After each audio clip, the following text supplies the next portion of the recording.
હાય, હું છું ડૉક્ટર આઝાદી પટેલ. તમે આઈવીએફ કરાવો છો અને તમારા કન્સલ્ટન્ટે કાં તો ત્યાંના સ્ટાફે તમને યોગા અને એક્સરસાઇઝ કરવાની સલાહ આપી છે અને તમે વિચારો છો કે કેવી રીતે મદદ કરી શકે? તો ચલો આજે આપણે એ જાણી લઈએ. સો યોગા અને એક્સરસાઇઝથી શું બેનિફિટ થાય છે?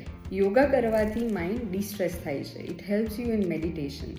એટલે આઈવીએફ જ્યારે તમે કરાવો છો તો નોટ એઝ અ પ્રોસેસ એ સ્ટ્રેસફુલ છે, પણ પ્રેગ્નન્સી રહેશે કે નહીં એનો એડિડ સ્ટ્રેસ હોય છે. પ્લસ એક સોશિયલ પ્રેશર હોય છે કે આઈવીએફ કરાવી રહ્યા છો, આટલો ખર્ચો કરી રહ્યા છો તો પ્રેગ્નન્સી તો રહી જ જવી જોઈએ. હવે એ ખાસ સ્ટ્રેસ જે પેશન્ટમાં ફિમેલ હોય એને વધુ રહેતો હોય છે. સો યોગા હેલ્પ કરે છે એને ડિસ્ટ્રેસ કરવા માટે, એ મેડિટેશનથી.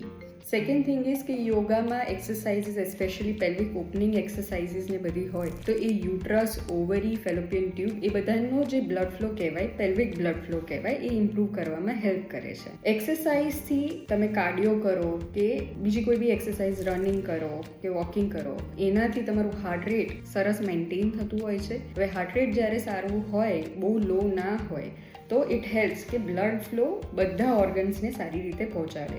એસ્પેશિયલી તમે દવાઓ પણ લો છો તો ઇન્ટેસ્ટાઇન, જે તમારા આંતરડા કહેવાય, એમાં બી બ્લડ ફ્લો પહોંચવો ઇમ્પોર્ટન્ટ હોય છે. સો એક્સરસાઇઝ હેલ્પ્સ કે એ બ્લડ ફ્લો ઇન્શ્યોર કરે કે બોડીમાં બધી જગ્યાએ સારી રીતે મળે છે.